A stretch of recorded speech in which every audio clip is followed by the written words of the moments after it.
You need to realize that you got that out of evil. I'm not trying to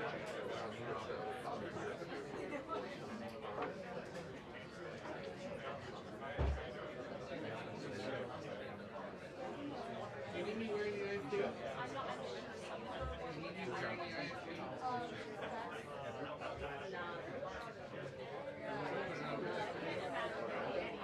a relatively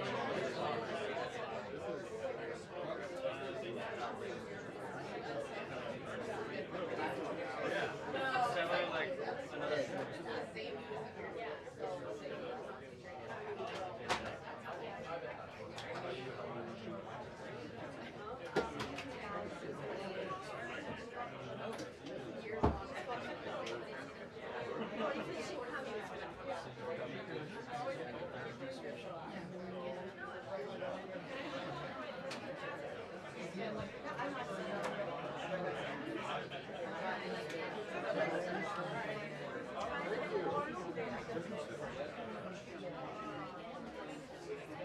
morning. How are you? Hi. Hello. How are you picking and choosing?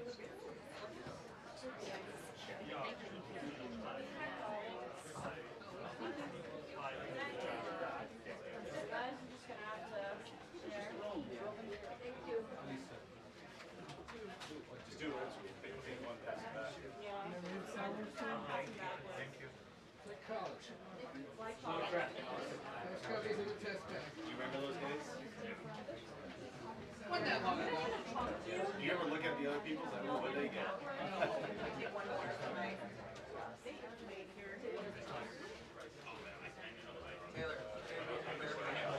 Really? Should I just like frisbee it? Pass it to the back over here. Thank you. Potentially, it will still be up on the screen, so you go home. Hello. Yeah, they're being passed around.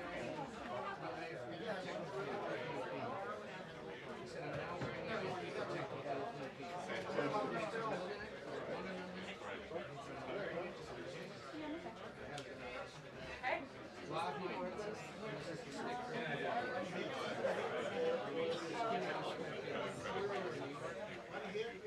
Thank you guys so much. What an adventure it is this evening. Thank you very much. Yeah. Yeah. Hello. I'm fine. Will the president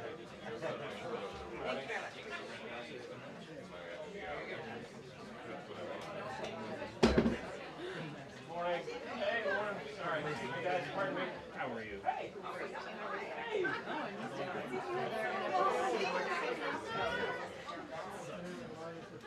You can see.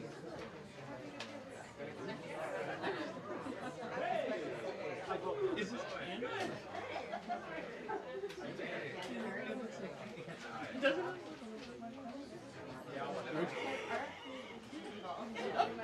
It's actually bridging lots of different stuff. Okay. It's synergy. He had that in a large soda.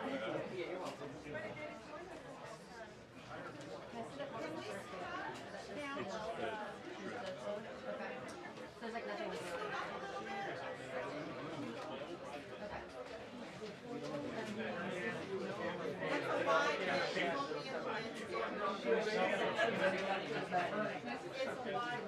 It's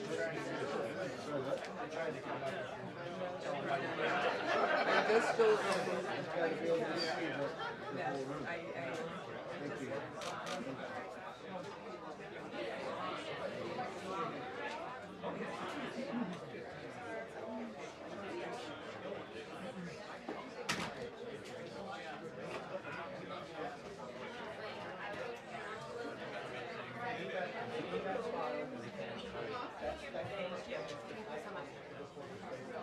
Like 10 more copies. Does anyone else need them? Hi. Pass it back. Pass it back? Yeah. Thank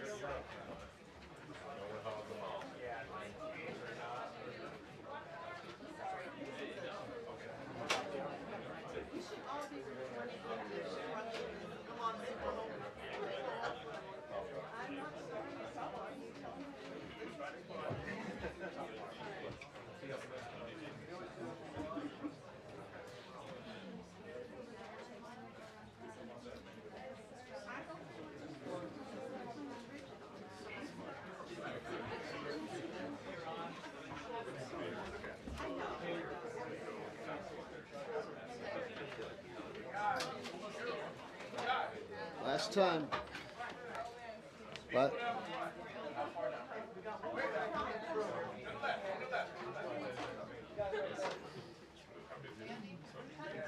Everybody good?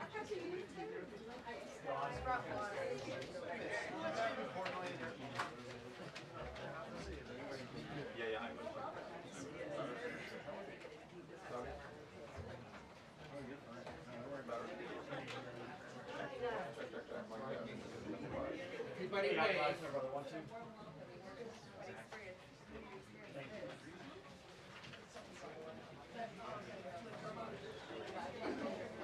Hey, Ed, how you doing this morning? You're smiling. Might as well. We need more joy in this world, Ed. Come on. Yeah. Do you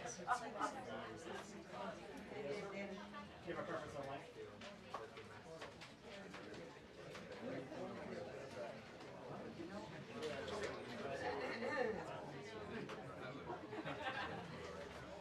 I will like it. Okay, that would work. That would work. If no one will. Yeah, they will. They said they're going to.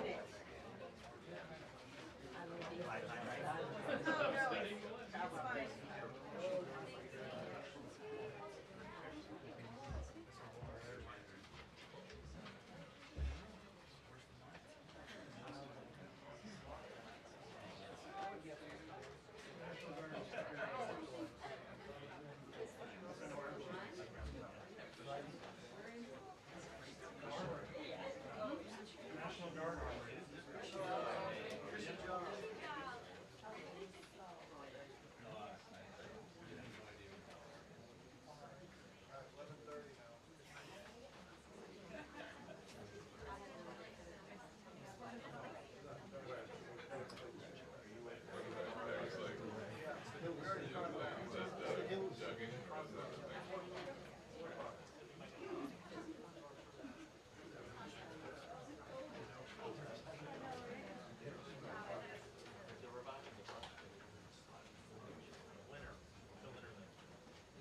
Your shoulder makes an appearance in my photo. Dana and Bill, good morning to you once again. You're right, this issue will be front and center when the president arrives here in the press briefing room in the next few minutes. You can imagine quite the crowd in here. A lot of focus, of course, will be the president's comments on his plan and his words to tackle a crime rate here in D.C. that he believes is unacceptable. Murders, carjackings, robberies, we have seen all sorts of crimes in D.C. since the pandemic. While numbers appear to peak in 2023, we have seen a dip, but the president still believes that the crime in the district, the nation's capital, is still unacceptable. What are we expected to hear from the president today? One will be whether or not the National Guard will actually be deployed on the streets of D.C. Fox hearing up to 1,000 National Guard officials, troops will be made available, but whether that number holds or if it's rolled out all at once is yet to be seen. Over the weekend, we saw a number of federal law enforcement agencies, ICE, CBP, FBI, ATF, out on the streets with D.C. Metro Police, also looking into what's happening on a daily basis. Just over the weekend in Navy Yard, it's a beautiful part of D.C., right near where the Washington Nationals play. We saw a fight break out, lots of teenagers, gunshots, and from that we also saw the city impose a juvenile curfew because so much of the focus, Dana, has been on the younger offenders in the district and whether or not the penalties have been too light for those people, 14, 15, 16, who may be committing crimes. I remember we saw a number of carjackings from the last 2 years or so where it was shocking to find out that it would be a 14 or 15-year-old that would rob somebody at gunpoint and, of course, make off with the vehicle as well. We know that the new U.S. Attorney for D.C. has also been urging the City Council to come in and stiffen some of those penalties. But one of the biggest questions also will be about whether or not the president will have such authority to do what he's likely to unveil here. The White House already giving out a fact sheet of what they say is some of the arrests that were made over the weekend with the help of additional federal law enforcement sources. But one of the other questions would be whether or not we see Congress try to rein in some of DC's self-governing authority that dates back several decades. It's something that Republicans up on the Hill have talked about for a long time, but may not have had the votes to do just that. DC has a Democratic mayor, Muriel Bowser, who had been critical of Trump in the past, especially after what happened in early of 2021. But since then, they seem to have found somewhat of a working relationship. She was on another network over the weekend in which she said that the president would be in his authority to send the National Guard out to help with DC police, to help with law enforcement. But we've also heard from other DC officials, including the sole delegate from DC up on Capitol Hill, who believes she does not believe the president has such authority. So obviously the focus will be on what the president is able to implement, what kind of time frame he's looking at. The White House putting out this fact sheet, basically comparing the murder rate of D.C. to other world capitals, looking at Colombia, looking at London, and whether or not those numbers would be acceptable. There's been a lot of talk also about crime this year compared to years past. D.C. police, as well as the mayor's office, has been trying to point that crime is still down from what they saw just a few years ago, but crime before the pandemic, still a major issue. And like we talked about the incidents over the weekend, it is still everywhere, whether you're even just leaving the White House, going up in the National Mall area, 8th Street corridor. If you've been to D.C., there is a lot of this area that is absolutely still under a concern for D.C. police. There's also been a question about resources, how many officers left the force after the pandemic. Dana, we'll see if the president weighs in on this, as well as his upcoming summit with Russian President Vladimir Putin on Friday. Dana.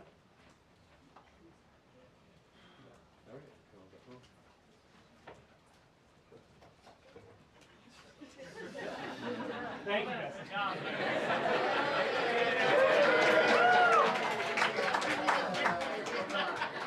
All right, Gabe, no pressure.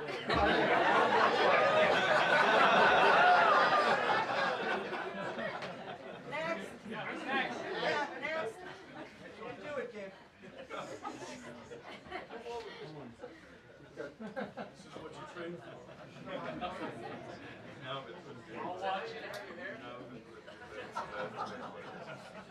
Says the two go air. I like your time. Thank you.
from a very packed briefing room here, and as you mentioned, the President, a lot of questions for him about how this deployment of the National Guard might be undertaken.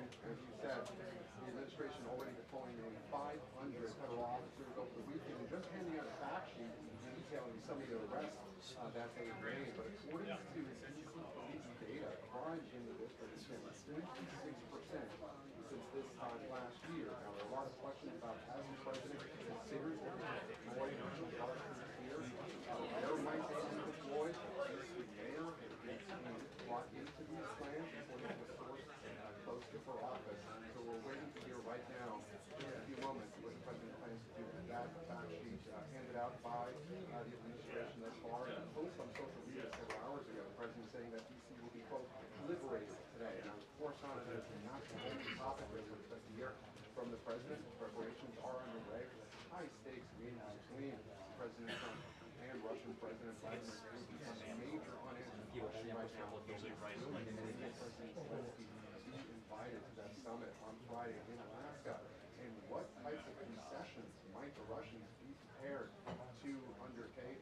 The President suggesting that Ukraine might have to cede some territory. Of course, that is something that the Ukrainians have long said that they would not be willing to do. So that, along with many other questions, are explored and all that, and also reaction to the judge's ruling yesterday.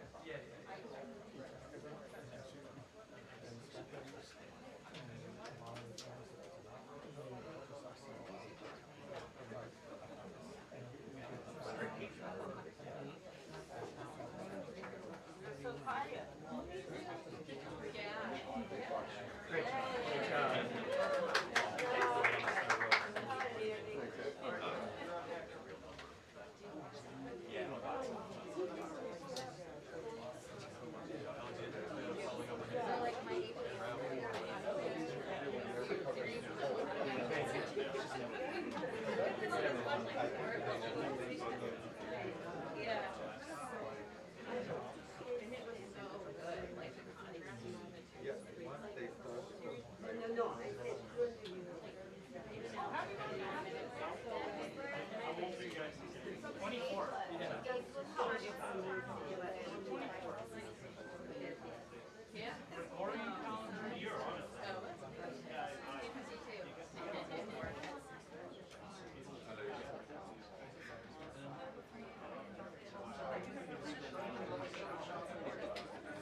It's just me. It's just me. Do they look ready back there? Yeah. No. No. I'll get down there. The camera pan. I'm gonna be swinging to cover the whole room. I got you. I'm gonna Get a seat. yeah, I will. They're not, it's not in and out right now.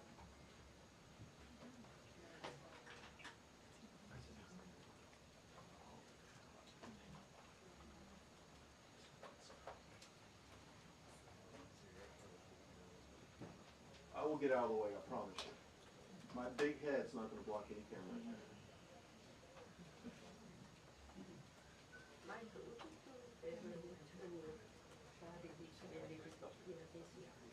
Thank you.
What time?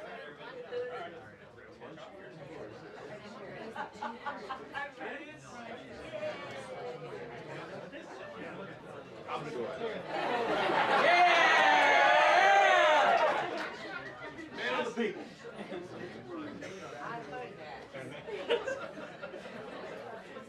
Hey, can I gets in here, the more it's like,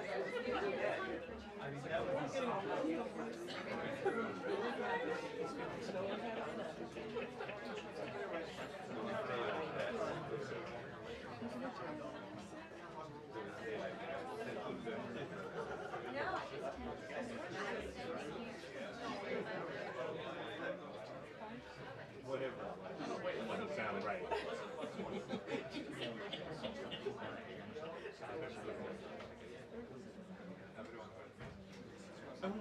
All right. They made no official announcements, so I don't know whatever we heard is going to come from them. So it's still on standby. Thank you very much. Thank you.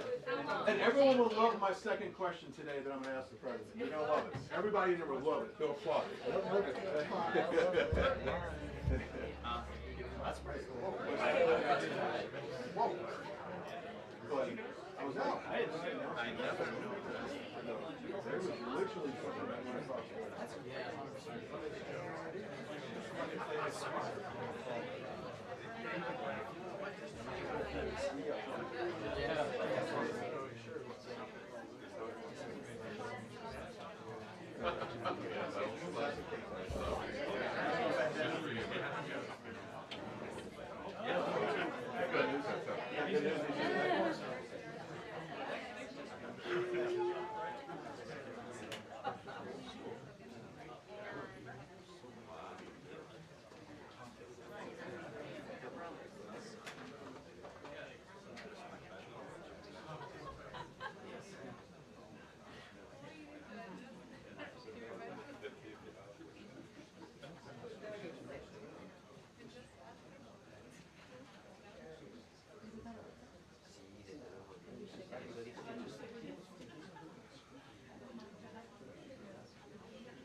Vale, perfecto, pues lo posible lo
Got it. I'm off camera. Can you hear me?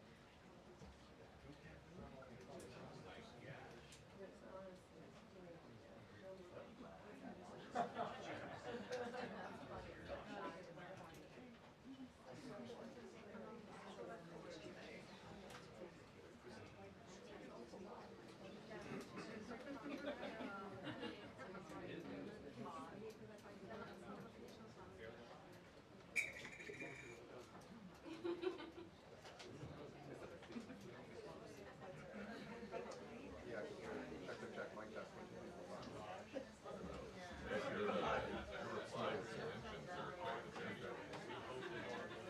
All kinds of personalities down there.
It's in my list of questions.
Wow.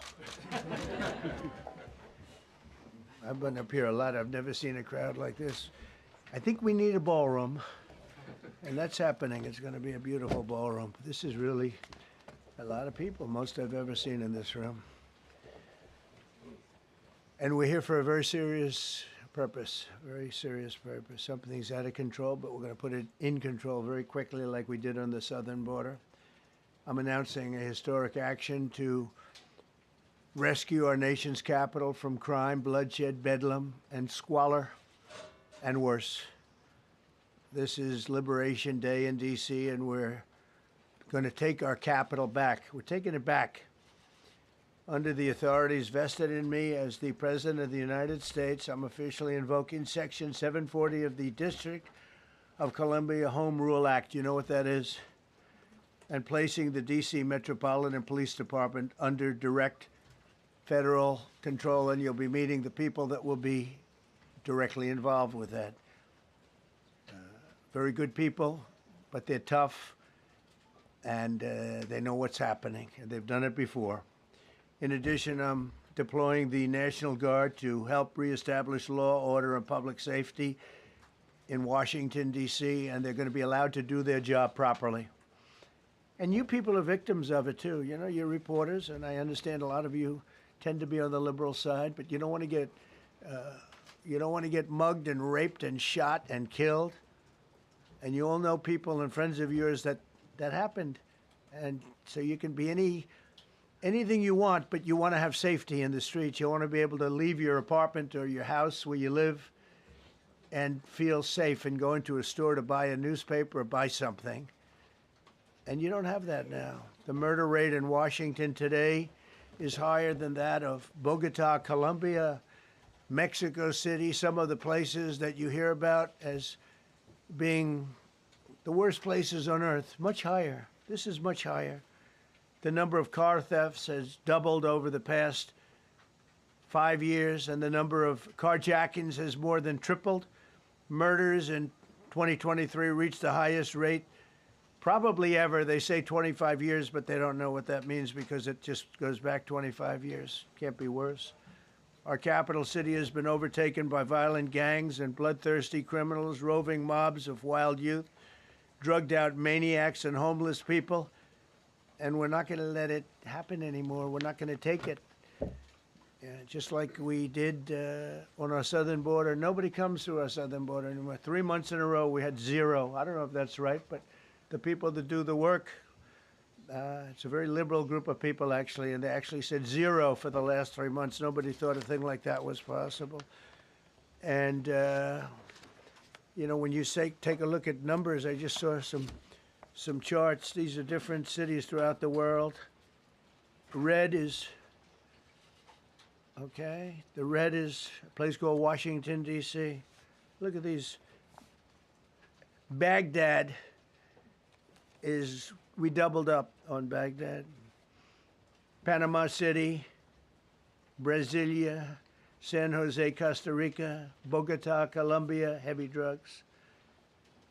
Mexico City, I mentioned, Lima, Peru, all double and triple what they are. So do you want to live in places like that? I don't think so. I don't think so. And I think the people in this room, if you wrote correctly, you'd see, look at the kind of numbers we have. D.C., 41 per 100,000, number one that we can find anywhere in the world. Other cities are pretty bad, but they're not as bad as that. Is that where you want to live? The reporters of the world? Juvenile offenders and crimes against persons, as they say. It's getting worse. Not getting better, it's getting worse. And we had a recent indication. There was a story about a man who was just left. He quit because he was asked to do phony numbers on crime. And we're going to look into that. I think Pam is going to be looking into that. But he was asked by the city, I guess, that we don't want to show the real numbers. Let me do numbers so it looks like it's going down. Not going down. And under Biden, it was a disaster. And nobody did anything about it. We're going to do things about it like you wouldn't believe. Every American has a constitutional right to be able to access and petition their government in safety, and countless federal officials and employees likewise have the right to carry out their jobs in peace without being shot. As you know, I lost a very good person a while ago, was shot waiting for his wife. He was in the car. They robbed his car. They shot him. They killed him like it was nothing to it. She was walking to the car. It's a horror show. This issue directly impacts the functioning of the federal government and is a threat to America, really. It's a threat to our country. We have other cities also that are bad, very bad. You look at Chicago, how bad it is. You look at Los Angeles, how bad it is. We have other cities that are very bad. New York has a problem. And then you have, of course, Baltimore and Oakland. We don't even mention that anymore. They're so far gone. We're not going to let it happen. We're not going to lose our cities over this. And this will go further. We're starting very strongly with D.C., and we're going to clean it up real quick, very quickly, as they say. Days ago, a former member of the DOJ staff was savagely beaten by a band of roving thugs after defending a young woman from an attempted carjacking.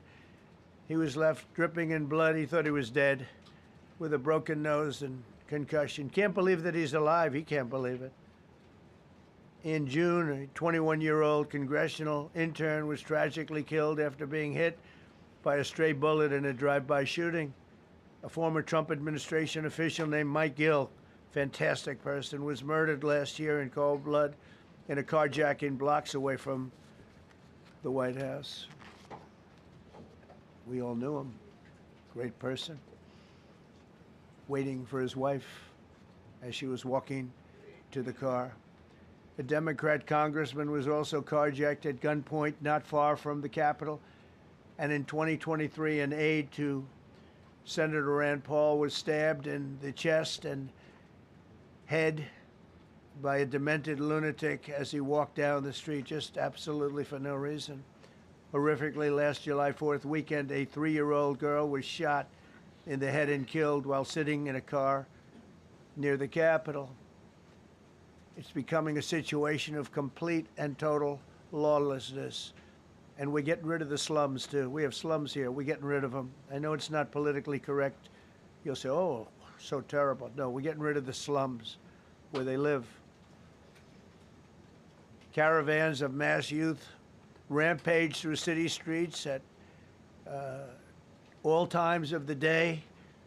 There are ATVs, motorbikes. They travel pretty well. Entire neighborhoods are now under emergency curfews. Just this past weekend, gunfire went through, and you saw that, the Navy Yard. I saw it this morning. They saw that they fought back against law. See, they fight back until you knock the hell out of them, because it's the only language they understand. But they fought back against law enforcement last night. And they're not going to be fighting back long, because I've instructed them and told them whatever happens, you know, they love to spit in the face of the police as the police are standing up there in uniform. They're standing and they're screaming at them an inch away from their face. And then they start spitting in their face. And I said, you tell them, you spit and we hit. And they can hit real hard. It's a disgusting thing. I've watched that for years, for 3-4 years. I've watched them. The police are standing, and they're told, don't do anything under any search. So and you can see they want to get at it. And they're standing there, and people are spitting in their face, and they're not allowed to do anything. But now they are allowed to do whatever the hell they want. This dire public safety crisis stems directly from the abject failures of the city's local leadership. The radical left city council adopted no cash bail. By the way, every place in the country where you have no cash bail is a disaster. That's what started the problem in New York, and they don't change it. They don't want to change it. That's what started it in Chicago. I mean, bad politicians started it, bad leadership started it, but that was the one thing that's central, no cash bail. Somebody murders somebody and they're out on no cash bail before the day is out. We're going to end that in Chicago. We're going to change the statute. I spoke with Pam and Todd and everybody. We're going to change the statute, and I'm going to have to get the Republicans to vote because the Democrats are weak on crime. Totally weak on crime. They don't know why. They want to stop because they get mugged too. But we're going to change no cash bail. We're going to change the statute and get rid of some of the other things. And we'll count on the Republicans in Congress and Senate to vote. We have the majority, so we'll vote. We don't have a big majority, but we've gotten everything, including the great, big, beautiful bill. Got that done, and that's one of the greatest things that's ever happened to people in this country. They're starting to figure it out, how good it is. Biggest tax cut in history. So many things. But we'll be able to get that done. So, Todd, if you and Pam can draw up things working with the people, we will. I'll get it passed. We'll get it passed with the Republicans. Probably won't get, think of this, probably won't get one Democrat vote because they have no idea what they're doing. That's why they want men playing in women's sports. That's why they want transgender for everybody transgender. And they just got walloped in an election, in a landslide, and they haven't changed one thing. I saw the other day the certain gentleman who was a very well-known politician, Democrat, was fighting like hell that men should be allowed to play in women's sport. They just don't get it. They said it's an 80-20 issue, and I think it's a 97-3 issue. And I don't know who the three are. I've never heard anybody come. Nobody's ever come up to me, sir, you have to let men play in women's sports. You have to do it, sir. Nobody's ever approached me. I don't know where this issue even comes from. Never seen anything like it. But they turned our nation's capital into a sanctuary jurisdiction. That's the other thing. We have to get rid of sanctuary cities as quickly as possible. We're going to do it, too. We have to. Because it's sanctuary for criminals. Releasing illegal alien gang members onto the streets in 2022, nearly 70% of criminals arrested in Washington went unprosecuted. That's not going to happen with the group we have standing aside and standing behind me. And at the Metropolitan Police Department, it's now reached a small number relatively compared to what it was, but it's thousands of people. You know, we have thousands of police. I was told today, sir, they want more police. I heard a number, 3,500 police. That's a lot of police. 3,500. I thought they were going to say, we only have 30 policemen or women. They said, we have 3,500. We need more. You don't need more. That's so many. I never heard. That's like an army. How could you need more than 3,000? It just happened 2 minutes ago. Sir, they've requested more police. Oh, what do they have? About 3,500. I said, 3,500? This is not a big area. It's ridiculous. What you need is rules and regulations, and you need the right people to implement them. And we have the right people here, that I can tell you. Look at the border.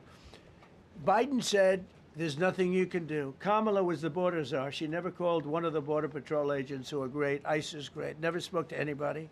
Never went there. But she was the border czar. And everybody said it was impossible to fix. I fixed it in 3 months. No, really. I fixed it the first week, but really fixed it over the last couple of months. And I mean, literally to a point where, as I said, 0 illegals entering our country in the last 90 days. Pretty amazing.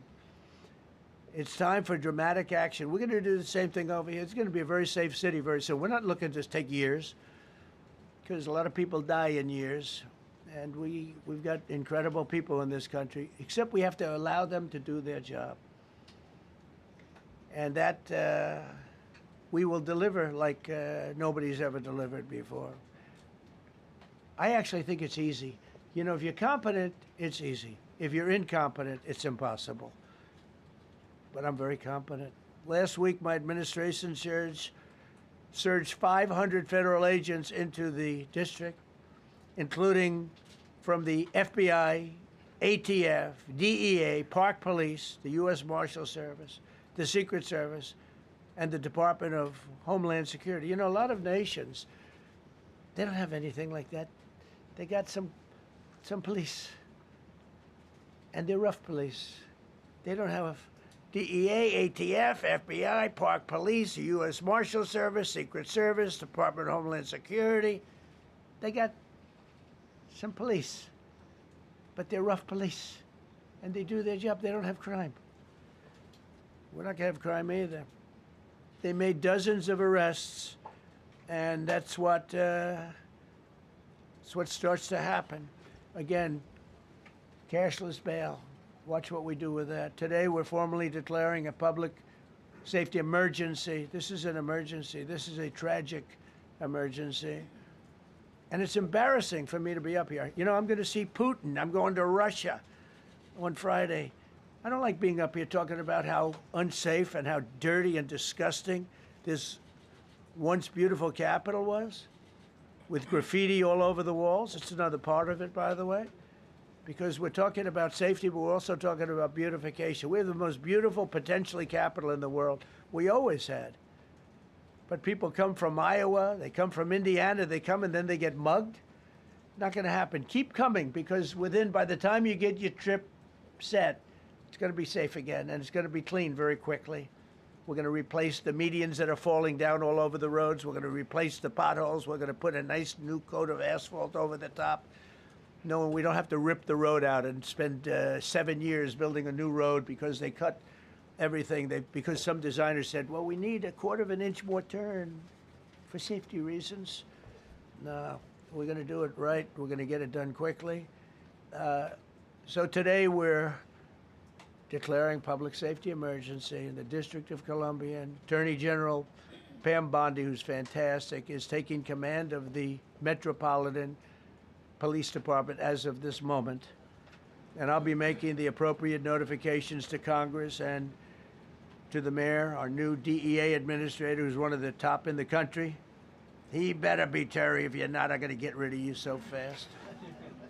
Terry Cole. Terry, thanks. Very good. We just got him, most highly recommended person. And you'll be designated as the interim federal commissioner of the Metropolitan Police Department, okay? And you run them tough. They're good. You have a lot of good people. You have people that shouldn't be there. You also have people that shouldn't be there. They got in there because of woke. But you have a lot of great police, and those people are the ones that want to help you. This city will no longer be a sanctuary for illegal alien criminals. We will have full, seamless, integrated cooperation at all levels of law enforcement, and we'll deploy officers across the district with an overwhelming presence. You'll have more police, and you'll be so happy because you'll be safe. When you walk down the street, you're going to see police, or you're going to see FBI agents. We're going to have a lot of agents on the streets. You're going to have a lot of essentially military, and we will bring in the military if it's needed. By the way, we're going to have National Guard, but Pete Hegseth will tell you about it. We will bring in the military if needed. People say, "Oh, that's so terrible. He's going to bring in." It's been used many times over the years. I don't think we'll need it. I think we've got so many great people, including the people that are in the police department with proper leadership. They'll immediately begin massive enforcement operations targeting known gangs, drug dealers, and criminal networks to get them the hell off the street, maybe get them out of the country, because a lot of them came into our country illegally. They shouldn't have been allowed in. They come from Venezuela. They come from all over the world. We're going to get them the hell out. They won't be here long. But some of these people, a lot of them, are homegrown criminals. And these are bad people. These are rough people. And this is just a list of some of the people that were given to me today that were criminals removed from the D.C. streets this weekend. They were rough and tough. But we're rougher and tougher. Look at these people here. Nothing, you know. They're not going to be your local school teacher. Look at this guy. He has killed people numerous times. They're not going to be an asset. They will never be an asset to society. I don't care. I know we all want to say, oh, they're going to be rehabbed. It's not going to be rehabbed. I'm going to ask Doug Burgum to come up and say a couple of words because he's in charge, as you know. He's Interior, but he's in charge of the U.S. Park Police. And I've heard so many great things about the Park Police. They're proud of it. They've been there for a long time.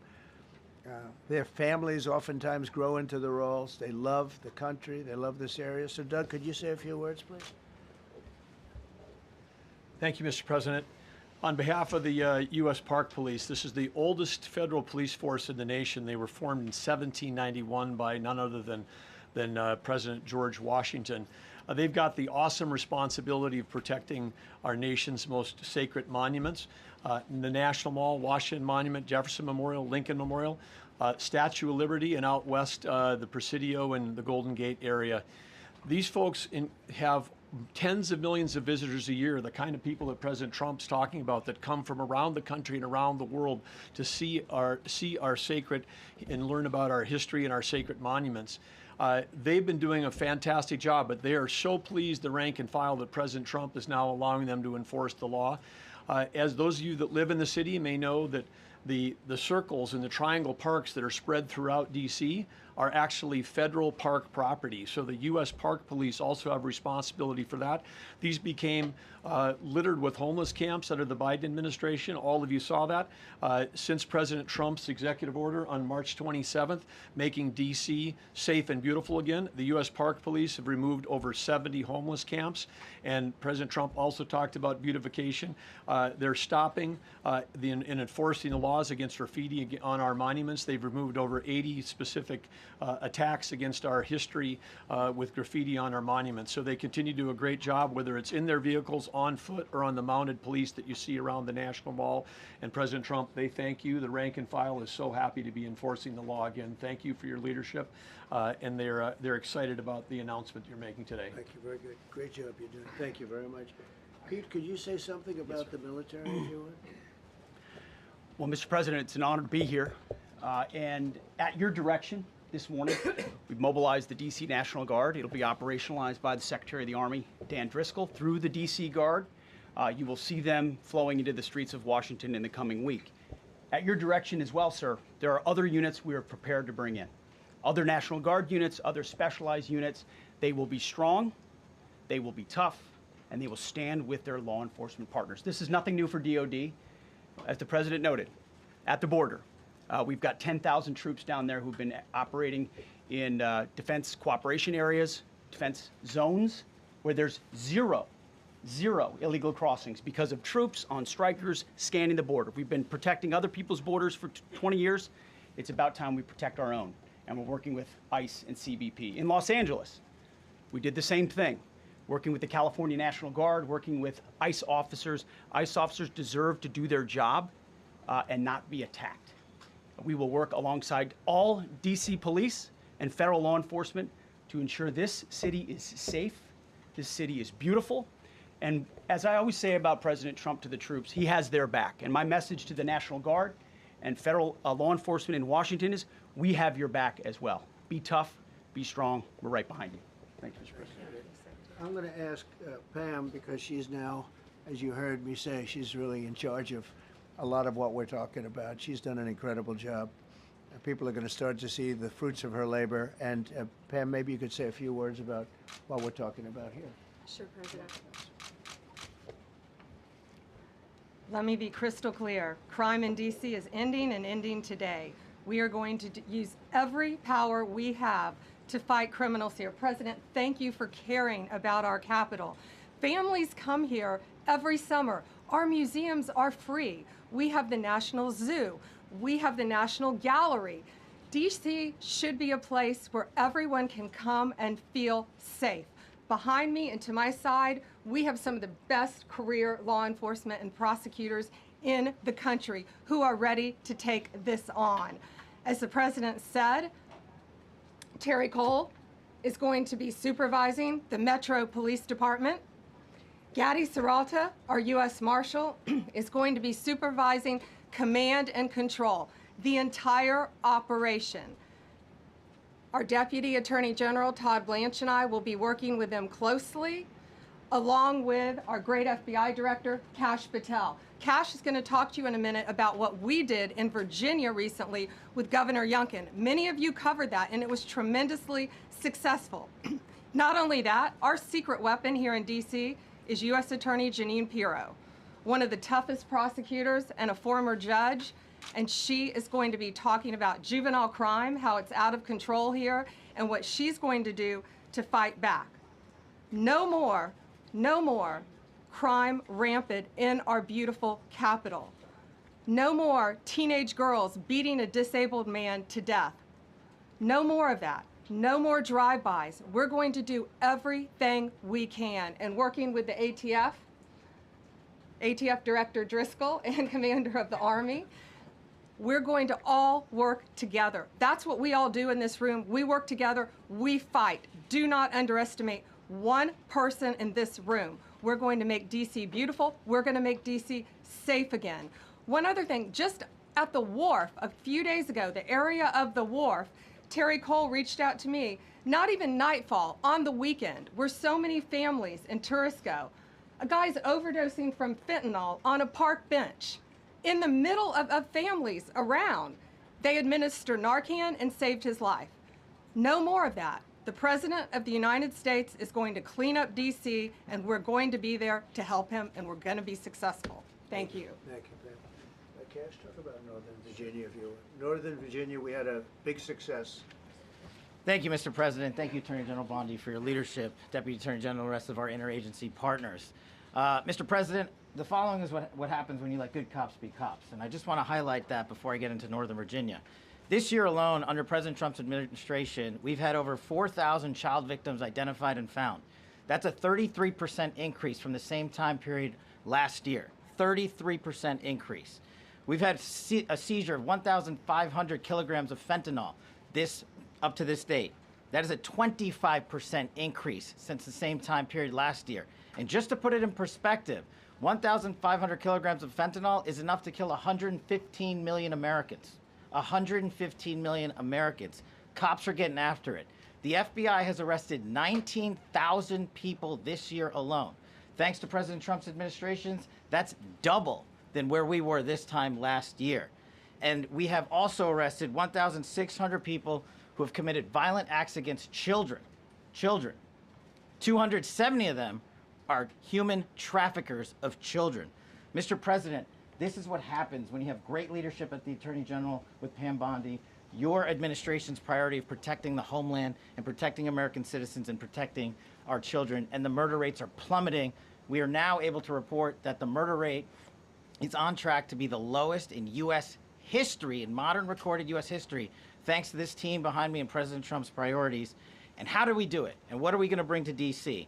What we did in Northern Virginia, thanks to Terry Cole and Governor Youngkin and the team, we stood up a task force out in my Northern Virginia field office, and we said, let's let good cops be cops, let's get them the intelligence and what they need, and let's get the red tape out of their way, and let's get DOJ partnered up with us to bring great prosecutions, and that's exactly what we did. In 1 month, we arrested 545 violent felons. 545 in the state of Virginia, thanks to Governor Youngkin's partnership.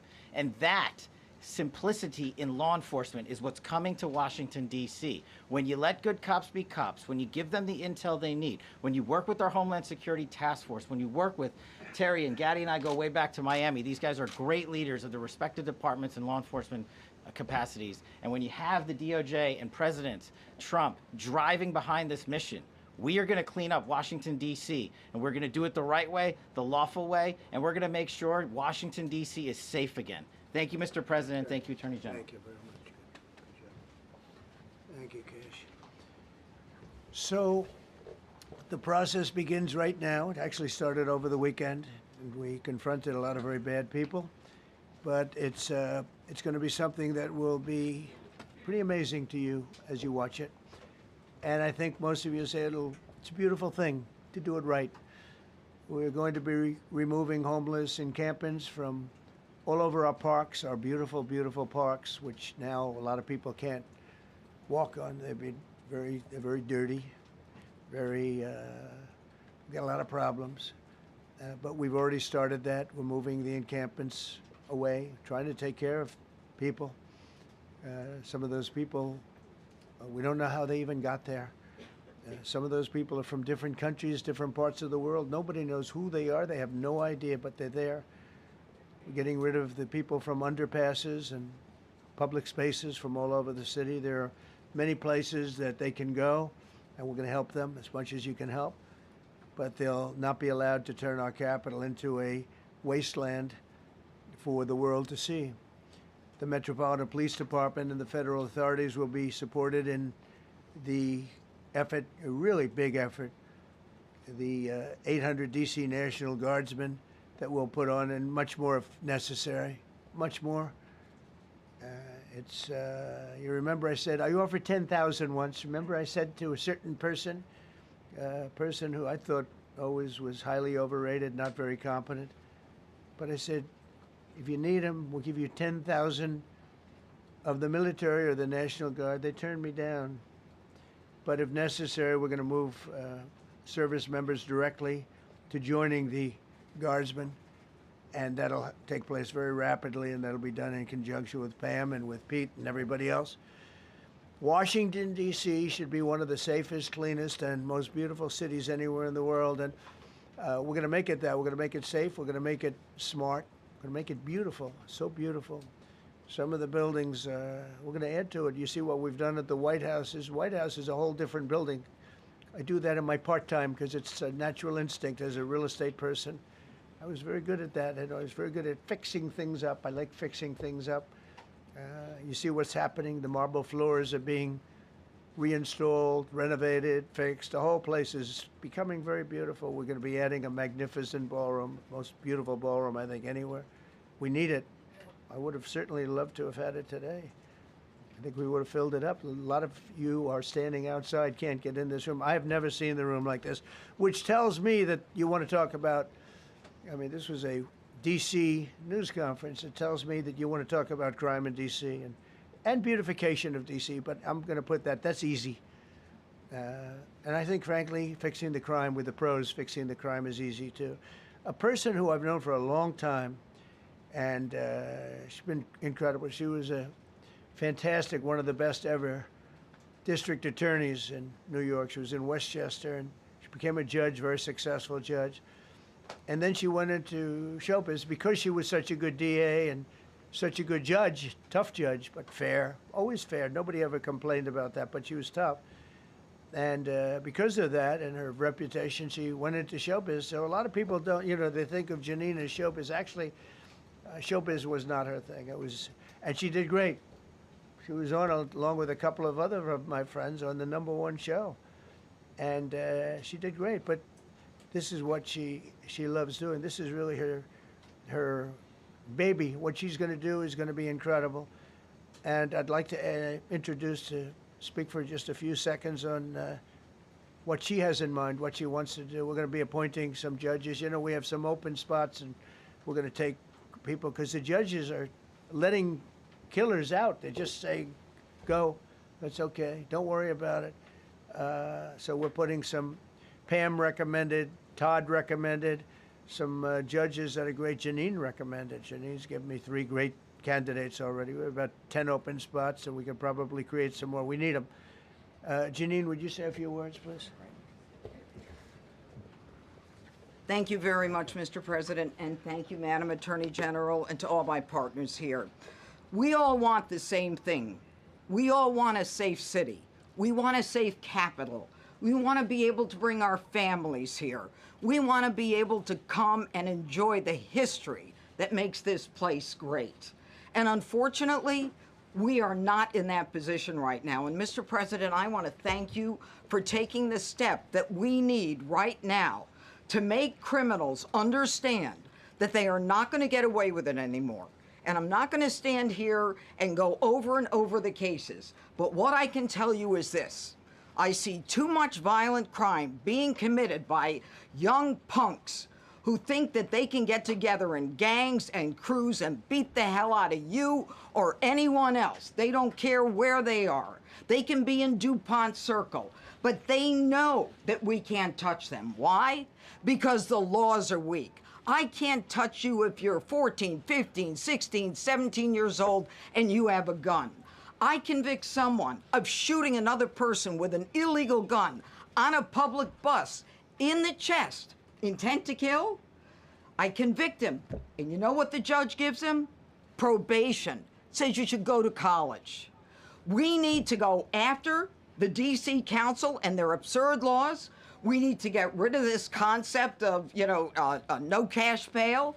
We need to recognize that the people who matter are the law-abiding citizens, and it starts today But it's not going to end today, because the president is going to do everything we need to do to make sure that these emboldened criminals understand we see you, we're watching you, and we're going to change the law to catch you. And my final note is this. These kids understand that the jurisdiction is through the State Attorney General, Brian Schwab. I did a poster of the young man from Doge who was beaten bloody with a severe concussion, a broken nose. And then I did a poster of what happens to those kids, because I can't arrest them, I can't prosecute them. They go to family court, and they get to do yoga and arts and crafts. Enough. It changes today. Thank you, Mr. President. Thank you, Jim. You're welcome. Great job. Thank you.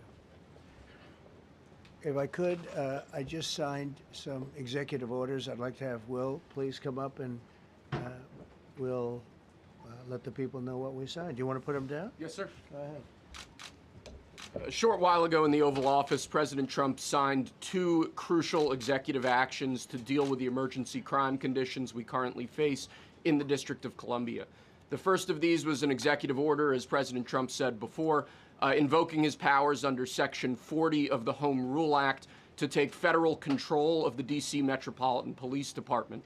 Along with that executive order, President Trump signed the statutorily required notification letters to Mayor Bowser and to the relevant House and Senate committee leaders. The second major executive action that President Trump signed was a presidential memorandum directing the Secretary of Defense to utilize the National Guard to address the conditions we see on our streets here in D.C. It also authorized the Secretary of Defense to work with state governors to utilize their National Guard units if necessary as well. These are bold, decisive steps intended to combat the out-of-control crime conditions we've seen on D.C.'s streets for far too long, and I, for one, am deeply proud to be part of an administration that's finally coming to terms with these issues, sir. Thank you very much. Sir. Thank you. So, just to conclude, Washington, D.C.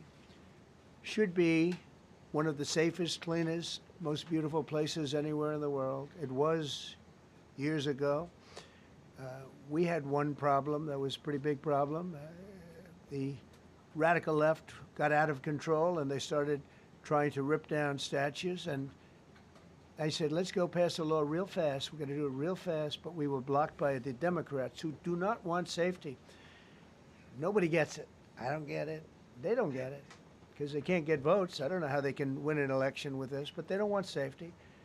And I found an old statute, very old, early 1900s, that said if you so much as touch or even think about destroying a statue or a monument in Washington, D.C., you go to jail for 10 years with no probation, no anything. In other words, slightly different than we have today. Today we have cashless bail. There you get jailed 10 years. No curtailed sentence, 10 years. And we took it out. Nobody used it. It was never used because, you know, it's harsh. And you remember they started to rip down the statue of Abraham Lincoln. I said, that's a tough one to rip down. He was pretty good, Pam. I think he was pretty good. When the ropes started going around Abraham Lincoln to pull him down, Andrew Jackson, others, and they were heading to the Jefferson Memorial, Thomas Jefferson. They're going to do a big number there. I said, it's time. And I signed that statute immediately. We had it updated. We made it use the same language, all passed by Congress. And I announced it's 10 years in jail, no probation, no anything, 10 years, no curtail sentence if you touch, so much as touch a statue in Washington, D.C. And it was an amazing sight, beautiful sight. Everybody just left. The ropes were hanging around Andrew Jackson, and there were 2 ropes around Abraham Lincoln. They left the rope, but everybody just left. And that was the last problem we ever had. You know, that was the last problem that we ever had with the statues. They were going wild, and somebody came to me and said, sir, in 1910, I don't want to give you an exact, because you'll say, Donald Trump gave us wrong dates around like early on. You know, if I'm slightly off, they make you sound a little bad. So I won't put myself in that position. I won't put you in that position, because I think everybody agrees with what we're doing today. But when I signed that thing, it was like a miracle. Everybody left. They were gone. They were starting to march down. They started the march toward Thomas Jefferson, and I figured he was always going to be safe. But they found something with him, and they found something with Abraham Lincoln, and even in the name George Washington in California, numerous places changed the name of George Washington High School and various other places. They took George Washington's name. This was a sick, woke culture that I think we've largely ended. And a lot of those people that were woke are now turning out to be the opposite. I won't go so far as to say MAGA. It's a very special category. But they've gotten out of that. But we have people that love this country, and they love this really beautiful capital. It is. I flew over it the other day, and I said, what a beautiful place. But if there's crime all over the streets, when you get there, it doesn't look so beautiful. But we're going to make it beautiful again. We're going to fix it with crime, and we're going to also, as we're doing that, we're going to start doing things that we know how to do, that I know how to do better than anybody, I guess, because of my experience from previous life. But not only are we stopping the crime, we're going to clean up the trash and the graffiti and the grime and the dirt and the broken marble panels and all of the things they've done to hurt this city. And we're going to restore the city back to the gleaming capital that everybody wants it to be. It's going to be something very special. All of these people are really tough. Could I shake your hand, Gaddy, please? You're going to be so important here. You're going to be that guy. I hope I don't have to fire him in 2 weeks because he's too soft. I don't think he's too soft. If I do, I will, though. Is it okay? If you're soft, weak, and pathetic, like so many people, I will fire you so fast. You're not going to have to worry about that. No, I think you're going to do a fantastic job. And everybody in this room, they may not express it, but they all want that to happen. You know, they want to be safe, and they have families too.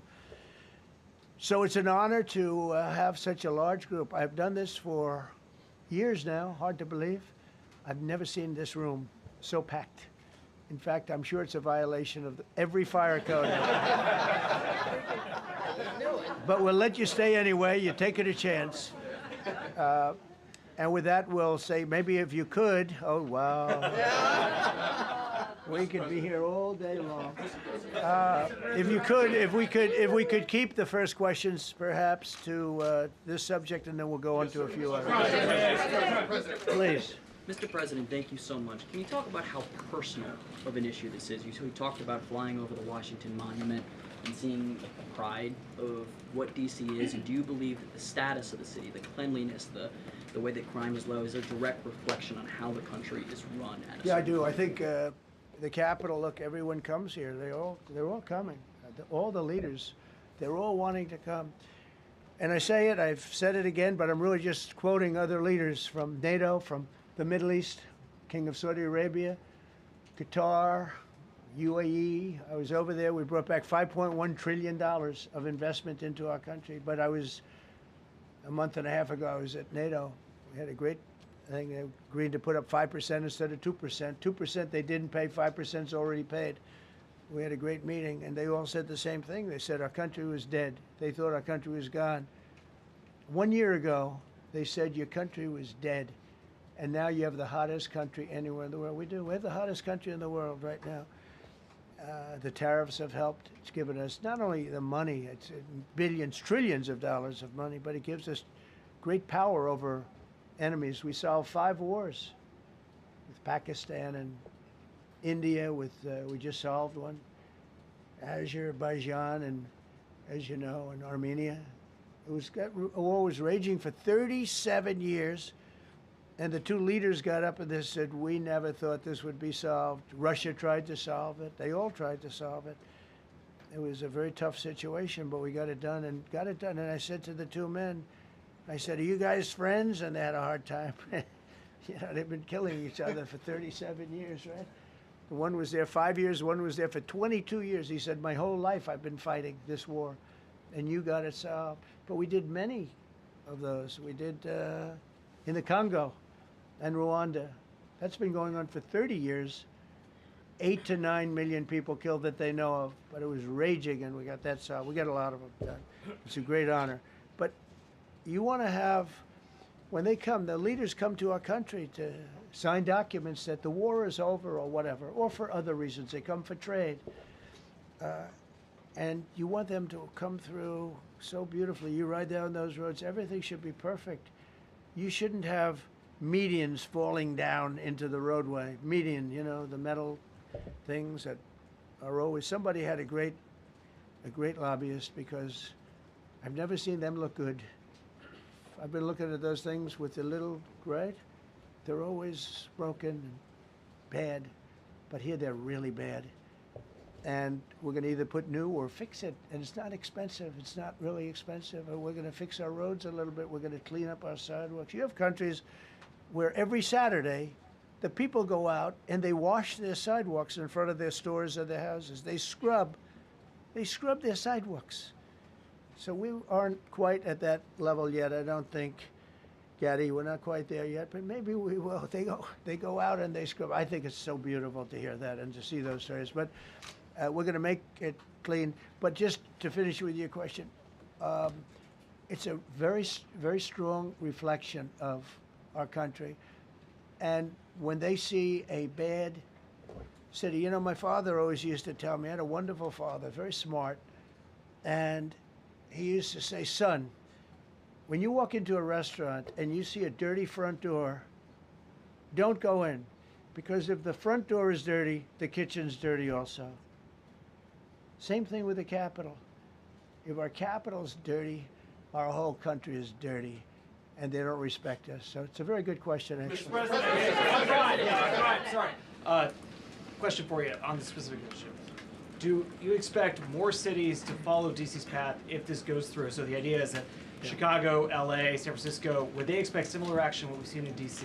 And the other question, sir, there's reporting that the administration is going to reclassify marijuana. Would that send mixed messages that if marijuana is okay, some drugs are okay, but we're trying to clean up crime? How do they go hand in hand? We're only looking at that. That's early, but you know, somebody reported it, which is fine. We're looking at it. Some people like it. Some people hate it.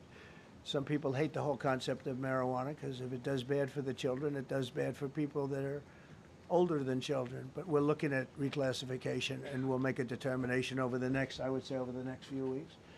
And that determination hopefully will be the right one. It's a very complicated subject, the subject of marijuana. I've heard great things having to do with medical, and I've had bad things having to do with just about everything else. But medical and, for pain and various things, I've heard some pretty good things, but for other things, I've heard some pretty bad things.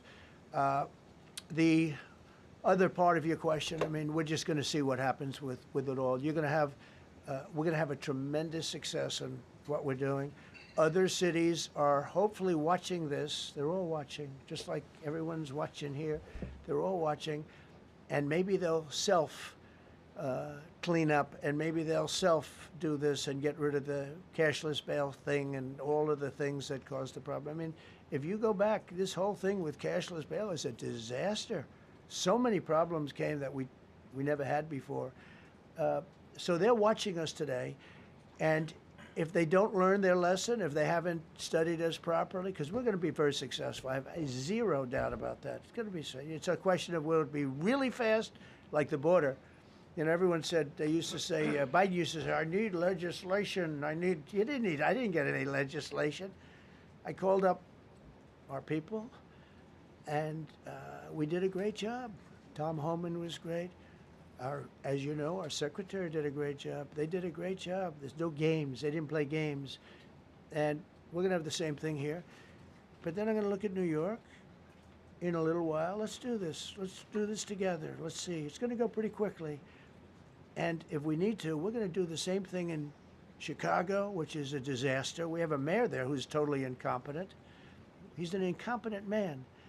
And we have an incompetent governor there. Pritzker's an incompetent. His family threw him out of the business, and he ran for governor. And now I understand he wants to be president. but I noticed he lost a little weight, so maybe he has a chance. You know, you never know what happens. But Pritzker's a gross incompetent guy, thrown out of the family business. But when I look at Chicago and I look at L.A., if we didn't go to L.A. 3 months ago, L.A. would be burning like the part that didn't burn. If he would have allowed the water to come down, which I told him about in my first term, I said, you're going to have problems. Let it come down. We actually sent in our military to have the water come down into L.A. They still didn't want it to come down after the fires. But that was it. We have it coming down. But hopefully L.A. is watching. That mayor also. The city's burning. They lost like 25,000 homes. I went there the day after the fire. You were there. And I saw people standing in front of a burned down home. It was, their homes were incinerated. They weren't like, even the steel was literally, it was all warped and literally disintegrated because of the winds and the flame and the whole thing, like a blowtorch. They were standing on this beautiful day, maybe a couple of days after. We gave it a little time because what they had suffered. Almost 25,000 homes. And you see what's happening now. They didn't give their permits. I went to a town hall meeting. I said, we're going to get you the federal permits, which are much harder. Almost immediately. Lee Zeldin is a star. He did an incredible job. They have all their federal permits. They don't have their city permits. And the mayor said to me, we think we could have them in 2 years. I was walking down the street, and I met with firemen and police. And I was saying hello to many people that were standing in front of their homes with yellow tape. You can't go in. You can't go onto the lot. And those people wanted to start rebuilding their homes then and there. And the mayor said, we should be able to get them the permits within 2 years. I said, that's a shame. 2 years? Are you kidding? I'm going to get them the federal permit like almost immediately. 2 years. And she drew it back. Well, maybe 1 year. The place was booing her out of the place. They don't have their permits to build their homes. And now they're talking about putting, this is among the most beautiful areas in the country. Now they're talking about putting low-income housing there. Can you believe this? I love low-income housing. I made money with low-income housing. I built low-income housing. I know more about low-income housing and luxury housing. I know about everything real estate. They want to replace some of those homes with low-income housing. They haven't gotten their permits yet. We've gotten all the federal permits, which are much tougher to get, and it was done almost immediately through Lee Zeldin and Federal Environmental. And I watched the other day, those people are angry. And now, you know, they had tremendous, they loved that area. They loved the whole big area, different places, but they loved it. It was all luxury stuff and beautiful stuff. And some wasn't that luxury, but the level of love for that neighborhood, their neighborhoods, was incredible. And you know what? I watched people on television, they want to go, they want to leave. They've lost their spirit, they've lost their heart, because the mayor's incompetent. And Gavin Newsom is incompetent. He's got a good line of bullshit, but that's about it. He's incompetent. And you have Los Angeles is, you know, it's amazing. You know, I called, the first thing I did, I got the Olympics to go there. I was the one that got it. And by a rare thing that happened, I'll be the president. I was very upset because I got the Olympics there, and I said, I won't be president when it comes. But bad things happened, and illegal things happened, really illegal things happened. Now it turns out one good thing was I'm going to be the president for the Olympics for 2050, for 250, which is going to be fantastic, and also for the World Cup. So we have a lot of good things, and I hope 250 is going to be the 250th anniversary is going to be the best. But when I looked at those people, and I saw last night on television that they still don't have their permits, it's a disgrace what's happened in Los Angeles. Thank you. The China tariff deadline is tonight, but do you plan to extend that? We'll see what happens. China's been, we've been dealing very nicely with China, as you probably have heard. They have tremendous tariffs that they're paying to the United States of America.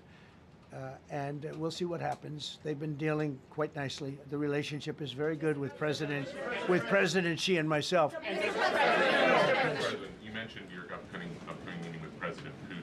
Can you tell us what you hope to get out of that and whether you'll consider inviting President Zelensky to join? So you have to understand, this is a war that should have never happened. This is a war that wouldn't have happened if I were president. It would have never happened. It was the apple of his eye. I got along very well with President Putin. But if you look, under President Bush, they took a lot of territory. Under President Obama, they took a lot of territory. Under Biden, they essentially took the whole thing. You know, it's just a question of time. Under Trump, you know what they took? Nothing, nothing. I was the one that said, you can't build your pipeline. That was half built. I came in, I stopped the pipeline. It's called Nord Stream 2. Nobody knows that, you know. Nobody ever heard of Nord Stream 2. You might have not even heard it. Biggest pipeline in the world. I stopped it. I was not a friend of Russia, but I got along well with Putin. It's always good to get along with other countries if possible, but that doesn't mean you roll over like Biden did. Biden came in and he immediately approved the pipeline. I couldn't believe it. Then they say Trump wasn't tough on Russia. I wasn't tough. I was the toughest. Putin said, if you're not tough, I would hate like hell to see you visit. I stopped the biggest economic development job, the biggest job that Russia had ever built. I stopped it. It was dead. And this low IQ president came in and he let them build a pipeline and supply oil and gas all over Europe, you know. So this is really a feel-out meeting a little bit. And President Putin invited me to get involved. He wants to get involved. I believe he wants to get it over with. Now, I've said that a few times, and I've been disappointed because I'd have like a great call with him, and then missiles would be lobbed into Kiev or some other place, and you'd have 60 people laying on a road dying. I said, that's cold, that's cold. But it's a violent war.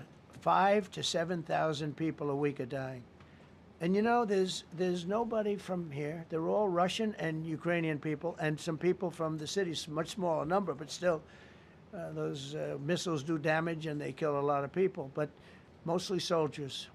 And they're young soldiers, although in the case of Ukraine, they're getting much older. They're drafting 60-year-olds now. It's a terrible thing to witness, and I think I have an obligation. Look, this is Joe Biden's war. This is not my war. I made a deal with NATO a month ago. You covered it very accurately, actually. We don't pay anything anymore. You know, we're not paying anything. They are buying things from us, and NATO is paying us. I got it raised from 2% of GDP to 5%. And they're paying us for everything that we send. We're not paying. But Biden approved $350 billion. Europe has spent $100 billion. The money that's been spent and the death is incredible. It's the worst thing that's happened, by far the worst that's happened since World War II. So I'm going in to speak to Vladimir Putin. And I'm going to be telling him, you got to end this war. You got to end it. And he wasn't going to mess with me. This war would have never happened. You know, we had a discussion about it one time, and we never had that discussion again. Would have never happened. And when the election was rigged, and then Biden took office, which was barely took office, the auto pen took office, bad things started happening. Bad things, stupid things were said. And it ended up in a war. And you know, and I don't believe this will happen anymore because I have that pretty well covered.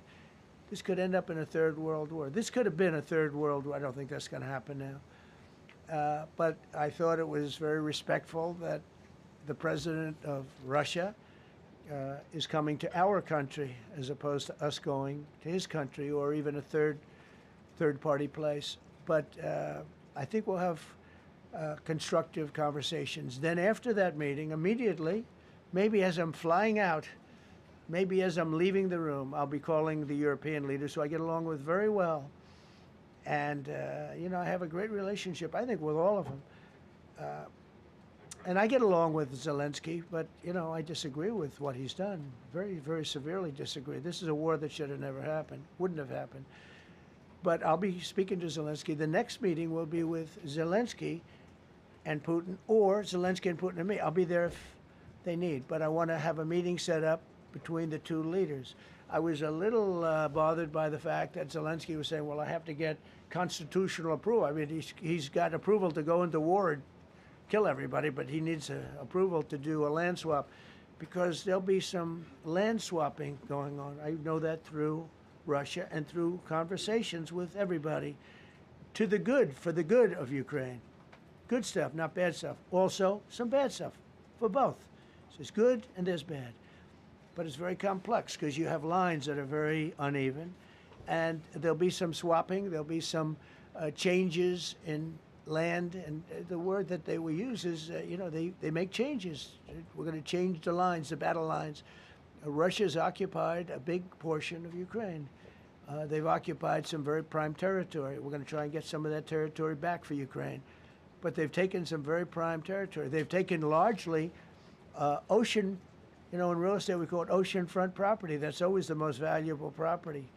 If you're in a lake, a river, or an ocean, it's always the best property. Well, Ukraine, a lot of people don't know that Ukraine was largely 1,000 miles of ocean.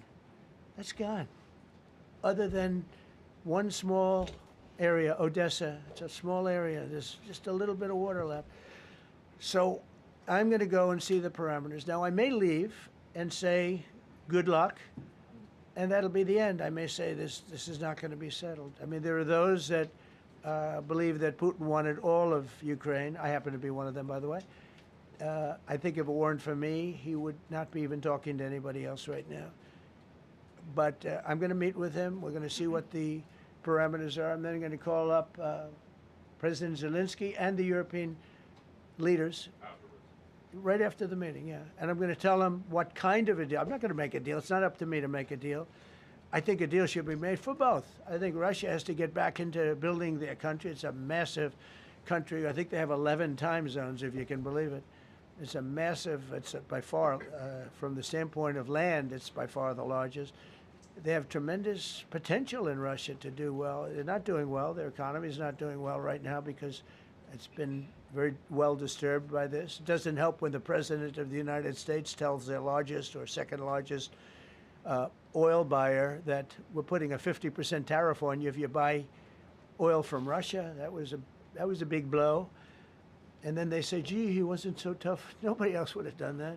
And I haven't stopped there. I mean, look, I was all set to do things far bigger than that, but I got a call that they'd like to meet, and I'm going to see what they want to meet about. I'd like to see a ceasefire. I'd like to see the best deal that could be made for both parties. It takes two to tango, right? So ultimately, I'll have a meeting next week. I had a great relationship with him, considering the fact that, I was not nice to him because of the pipeline. I ended the pipeline. I also gave the javelins. Do you ever hear of a javelin? Javelin is called a tank buster. They say that Obama gave them sheets and I gave them javelins. If it weren't for me, all those tanks that were destroyed at the first days of the war because the tanks got stuck in the mud, some commander made a better. They would have been in Kiev in 4 hours going down the highway. But a Russian general made a brilliant decision to go through the farmland instead. And they just had torrential rains, and the rains were so bad, and it was mud, and those tanks got stuck in the mud. I don't know who that general is, but knowing Vladimir, he's probably not around any longer because all those tanks were stuck in the mud, and they went along with the javelins. I gave them the javelins. You know that, right? I gave them javelins. They gave them sheets. But I'm going to meet with President Putin, and we're going to see what he has in mind. And if it's a fair deal, I'll reveal it to the European Union leaders and to the NATO leaders and also to President Zelensky. I think out of respect, I'll call him first. And then I'll call them after. And I may say, lots of luck, keep fighting. Or I may say, we can make a deal. If not, I will tell you this. I've seen a poll coming out of Ukraine. 88% of the people would like to see a deal made. And if you go back 3 years, everybody was gung-ho for war. Everybody's gung-ho for war until you have it. It's an amazing thing. I had it with a couple of countries where I couldn't get a deal done with one particular country. And I just couldn't. The guy's great. He's a friend of mine. Great. Good leader. Tough as hell. I couldn't get the deal done. And then he went into war for a short period of time. You know where I'm talking about. First term. And it was nasty. Guys being killed all over the place. And he went through 1 week of war, and I was able to get the deal done. He said, this is nasty. Yes, please. Yeah, just to follow up on what you were saying there. First of all, Volodymyr Zelensky is not invited on Friday? He wasn't a part of it. I would say he could go, but he's gone to a lot of meetings. He's been there for 3.5 years. Nothing happened. And what is the definition? I mean, do you want somebody that's been doing this for 3.5 years? What's the definition of a good deal? I'll tell you after I hear what the deal is. gonna ask Because you- there could be many definitions. You know, you're talking about a very large and complex situation. Now, I tell you, the war that I just settled with Azerbaijan and with, as you know, and Armenia was almost as complex as this one, having to do with routes, Successful trade. meeting on Friday with Vladimir Putin. Well, we're going to have a meeting with Vladimir Putin, and at the end of that meeting, probably in the first 2 minutes, I'll know exactly whether or not a deal can be How will made. you know that? Because that's what I do. I make deals. Mr. President. please, go ahead. Yeah, thank you, Mr. President. I'm going to ask you two questions, one about China, one about Russia, if I could. On China, your administration agreed to send the most advanced or advanced NVIDIA and AMD chips. No, obsolete. No. Obsolete chip. Well, and then 15% of the You profits mean the come back. 20s? No. This is an old chip that China already has. And I deal with Jensen, who's a great guy, and NVIDIA. The chip that we're talking about, the H20, it's an old chip. China already has it in a different form, different name, but they have it. Or they have a combination of two will make up for it and even then some. Now Jensen's a very brilliant guy, and Jensen also has a new chip, the Blackwell. Do you know what the Blackwell is? The Blackwell is super duper advanced. I wouldn't make a deal with that, although it's possible I'd make a deal, a somewhat enhanced in a negative way Blackwell. In other words, take 30% to 50% off of it. But that's the latest and the greatest in the world. Nobody has it. They won't have it for 5 years. But the H20 is obsolete. You know, it's one of those things. But it still has a market. So I said, listen, I want 20% if I'm going to approve this for you, for the country, for our country, for the U.S. I don't want it myself. You know, every time I say like 747, I want, yeah, for the Air Force. So I just wanted, so when I say I want 20, I want for the country. I only care about the country. I don't care about myself. And he said, would you make it 15? So we negotiate a little deal. So he's selling a essentially old chip that Huawei has a similar chip, a chip that does the same thing. And I said, good, if I'm going to give it to you, because they have a, they have a stopper, what we call a stopper, not allowed to do it. It's really known as a restrictive covenant. And I said, if I'm going to do that, I want you to pay us as a country something, because I'm giving you a release. I released them only from the H20. Now, on the Blackwell, I think he's coming to see me again about that. But that will be a unenhanced version of the big one. Like, I don't know if you know it, we will sometimes sell fighter jets to a country and we'll give them 20% less than we have. You know what I mean, right? That's the same. So on Russia, do you see a time, Mr. President, when there could be normal trade between the U.S. and Russia? Should your meeting go well, should there be peace? I do, yeah. Russia has a very valuable piece of land. If Vladimir Putin would go toward business instead of toward war, you know, it's a warring nation. That's what they do. They fight a lot of wars. A friend of mine said Russia's tough because they just keep on fighting. They beat Hitler, so did we. And they beat Napoleon. You know, they've been doing this for a long time. I asked a question to a very, very smart man that some people like and some people don't like. Viktor Orban, right? From Hungary, the head of Hungary. And he's in that same area and knows the two countries very well. I said, this was before Biden didn't do anything to get us out of it. He could have gotten us out of that. It would have never happened. I said, so can Russia be beaten by Ukraine? He looked at me like, what a stupid question. He said, Russia's a massive country, and they win their country, and they win their life through wars. They fight wars. That's what they do. He said, China beats you with trade. Russia beats you with war. That was a very interesting statement. China's not beating us with trade, not when I'm in charge. But they were beating Biden with trade, but they never beat us with trade. Don't forget, China had to pay $400 billion worth of tariffs when I was last time. That was last time.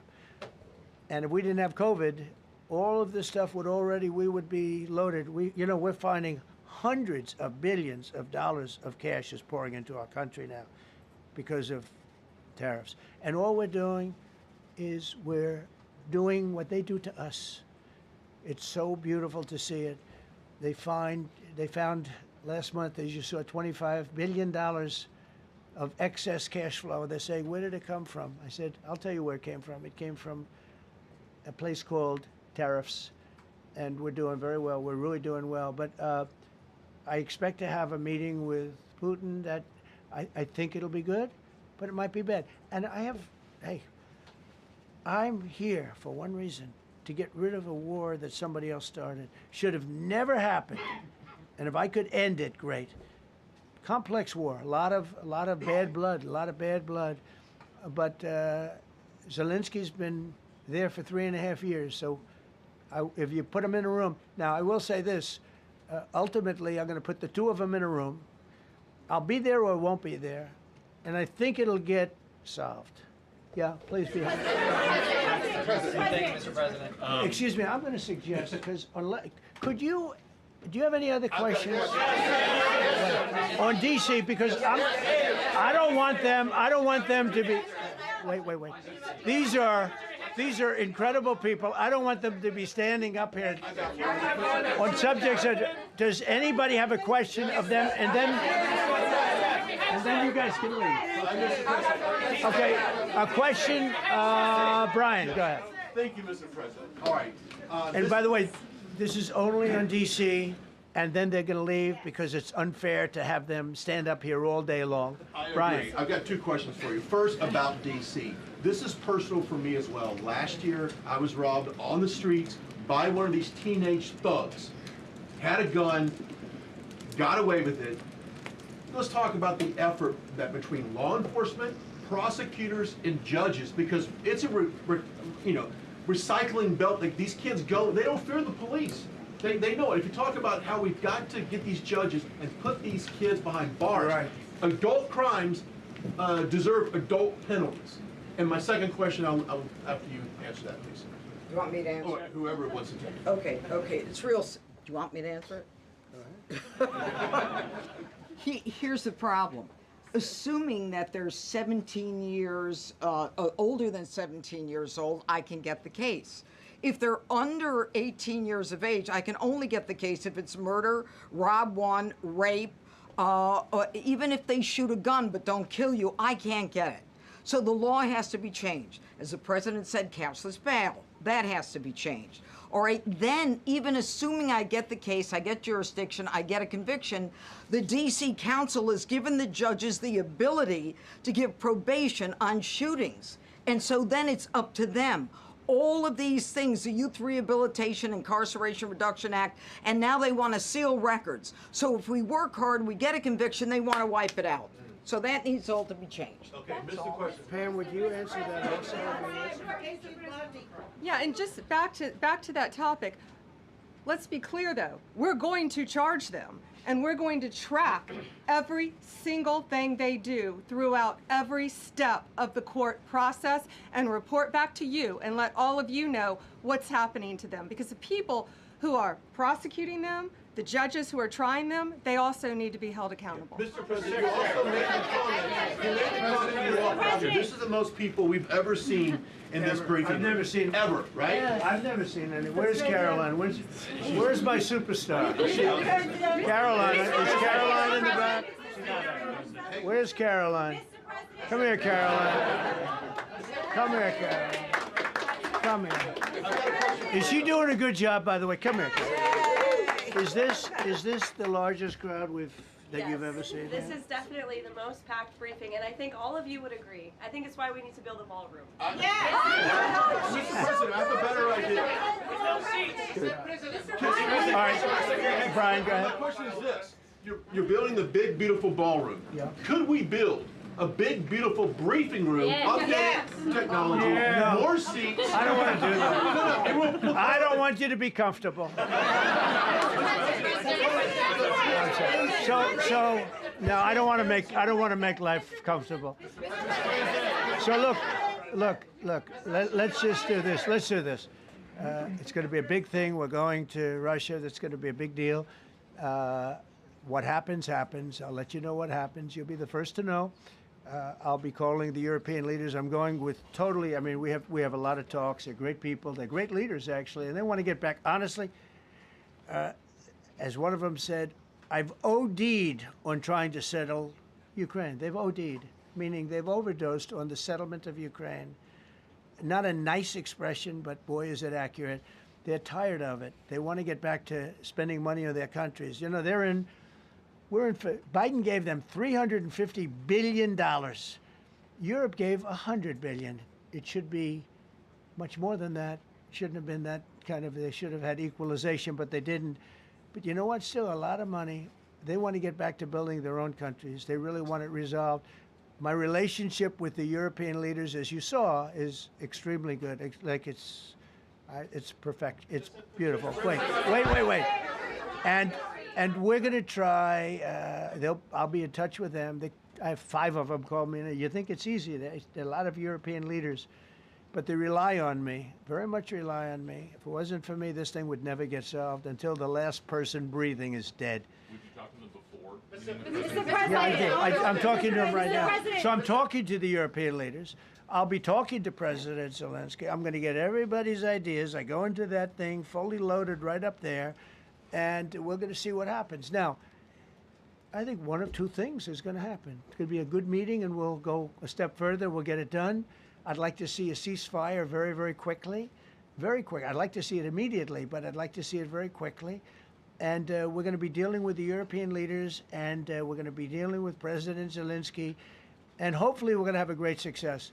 As far as this, what we did today, and I think you were here for D.C. more so than even Russia, because Russia will be, you know, we have a couple of days to go, but the Russia is going to be very interesting. But to me, what is very exciting, and we're going to take back our capital. We're going to make it beautiful again, but we're going to make it, more importantly, safe again. It's going to be so safe. It's going to be a model. And then we'll look at other cities also. But other cities are studying what we're doing. And you have some capable people in other cities. They can do it too. But we have a great group of professionals. We're going to have a safe, beautiful capital, and it's going to happen very quickly. Thank you all. Thank you all very much. Will the Justice Department appeal the Epstein decision today, Mr. President? How long will the takeover of DC police last? We'll see you guys tomorrow. We'll have another briefing. We'll see the National Guard on their streets. All of them. Will we get more prisons out of this, sir?